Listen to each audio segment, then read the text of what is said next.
Fitchburg State University, a place where dreams are not so much forged as they are forgotten, where the ivory towers seem to crumble under the weight of their own inadequacies. Let me take you on a journey through the hallowed halls of disappointment, where the promise of higher learning is overshadowed by a litany of woes that would make even the most stoic of hearts ache with a melancholy so profound. It's as if one's very soul is shrouded in a mist of academic despair. As I stepped onto the campus, the first thing that struck me was not the grandeur of the buildings, but the palpable lack of cleanliness that seemed to be the hallmark of the basketball players. Dirt, oh the dirt. It clung to their jerseys like a second skin, a testament to their disregard for the sanctity of personal hygiene. And as they sauntered past me, I couldn't help but feel a deep sense of disquiet. Why, in a place of supposed enlightenment, was there such a flagrant disrespect for the basic tenets of cleanliness? It was as if the very essence of the university was steeped in filth, and I, a humble seeker of knowledge, was expected to navigate this minefield of microbial misadventures. But let us not dwell on the physical, for the administrative morass that awaited me was a labyrinthine odyssey that would test the mettle of even the most resilient spirit. I had ventured forth with the hope of furthering my education, only to be met with a bureaucratic quagmire that seemed specifically designed to thwart my every ambition. The first time I applied, I was told I could spread my academic wings in the field of middle school science. Oh, the joy that filled my heart, but alas, it was a fleeting happiness, snatched away as quickly as it had come. After jumping through hoops of fire, I was informed that my chosen path was but a mirage, a cruel trick played by the university's capricious admissions gods. Undeterred, I returned to the fray, this time with a renewed sense of purpose and a clearer vision of my academic destiny. I applied once more with the blessing of the university, or so I thought, but as the week of classes commenced, a dark cloud descended upon my scholarly endeavors. My current position, which I had diligently explained in excruciating detail, was deemed inadequate. It was as if the university reveled in its ability to raise one's hopes only to dash them upon the rocks of incompetence. The saga of my graduate credits was a tale of equal sorrow. Accepted they were, but like a child's toy locked away in a glass case, they were rendered useless, unable to be applied to the courses I so desperately needed to take. Here is $1, they seemed to say, but you cannot spend it in this store. The irony was not lost on me. It was as if I had been given a glimpse of the promised land only to be told I could not enter. And oh, the silence from the professorial ranks. I reached out, a student adrift in a sea of indifference, seeking guidance from the lighthouse of academia, only to be met with deafening silence. The week had turned, and yet no reply from the online oracle I had sought for enlightenment. It was a solitary confinement of the mind, where the only company was the echo of one's own unanswered questions. But let us not forget the international department, a beacon of hope for those from distant shores. Or so one would think. Instead, I found a fortress of unhelpfulness, where queries and concerns were met with the administrative equivalent of a shrug. It was as if the department's motto was, "We're here to not help you." Now, I must speak of the culinary catastrophes that passed for meals within the university's walls. The food, dear listener, was not just bad. It was a gastronomic travesty that assaulted the senses. Businesses near Fitchburg State University. Fitchburg. The businesses near Fitchburg State University, Fitchburg, are a lesson in disappointment.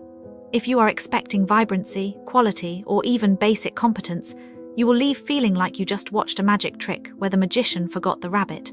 Let us begin with the shopping experience. The mall at Whitney Field is not a mall. It is a graveyard of retail dreams.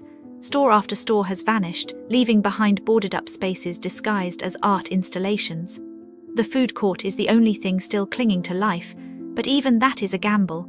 One visitor described the Chinese food as cold duck sauce with a side of regret. The mall's strategy appears to be hiding the emptiness behind walls, like a child shoving toys under the bed before guests arrive. If you need actual shopping, drive elsewhere. Now the hotels. St. James Court, a Taj Hotel, is a masterclass in how to ruin a luxury brand. The staff treat guests like unpaid interns in their own personal corporate dystopia. Book the wrong date. They will charge you anyway. No calls, no mercy. Expect rooms with rusted showers, broken elevators, and the soothing sounds of construction outside your window. Breakfast is a chaotic free-for-all where napkins and silverware are considered optional. The only thing consistent here is the disappointment. Hungry? Saffron Indian restaurant bar will make you question the concept of flavor. The buffet is a tragic parade of stale meat and cream-laden dishes masquerading as Indian cuisine. One diner found rice so thick it could have been used as mortar. The owner, according to one horrified guest, had food stuck in his beard while scratching his ear, a visual no amount of mango lassi can cleanse. If you value your stomach, avoid this place like a bad tax audit. For coffee, Rise Grind Cafe offers the opposite of its name. You will not rise, you will not grind. You will stand there watching the staff forget your existence. Orders vanish into the void. A simple sandwich costs $10 and leaves you hungrier than before, like paying for a hug and receiving a handshake. The smoothies, sometimes they are good, sometimes they are just almond milk and regret. Bars in the area like Seminole Tap are where enthusiasm goes to die. The menu is a lie.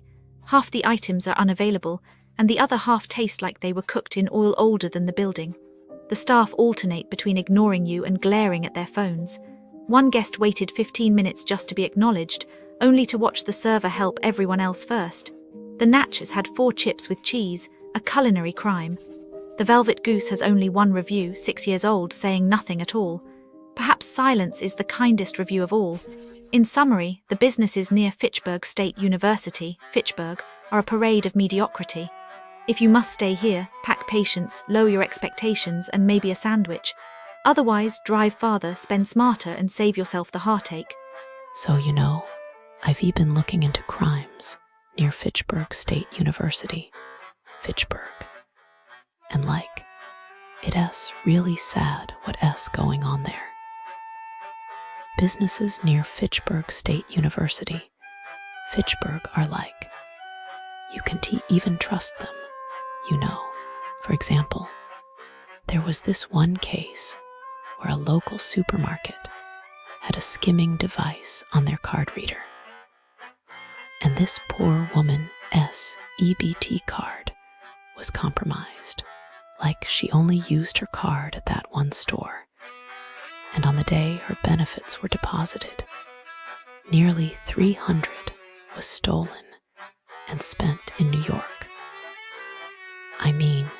Can you imagine? You need that help, and someone just takes it from you.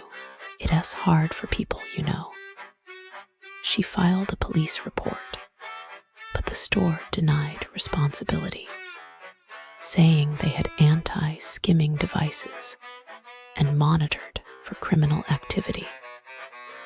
But how could you not notice that something was wrong? I think what probably happened next was that the woman was left without grocery money, and she had to struggle to make ends meet.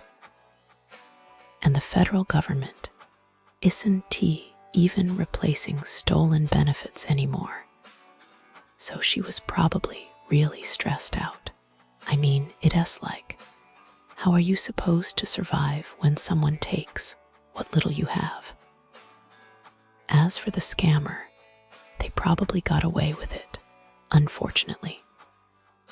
And then there was this other case where a woman created counterfeit coupons and used them at multiple shop stores in the area.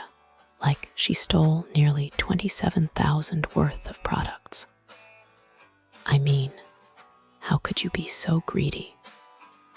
Businesses near Fitchburg State University, Fitchburg, are vulnerable to these kinds of scams, and it's really unfair to the store owners. I think what probably happened next was that she got caught